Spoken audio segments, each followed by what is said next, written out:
سیدنا رویفع بن ثابت رضی اللہ تعالی عنہ سے روایت ہے کہ نور کے پیکر تمام نبیوں کے سرور صلی اللہ تعالی علیہ وآلہ وسلم نے ارشاد فرمایا، جس شخص نے یہ درود پاک پڑھا، کون سا درود پاک؟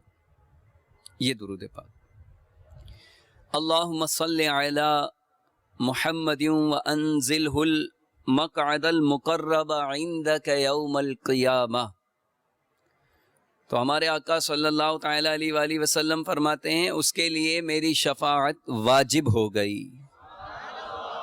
آپ بھی ایک مرتبہ درود پاک پڑھ لیجئے، اللہم صلی علی محمد وانزلہ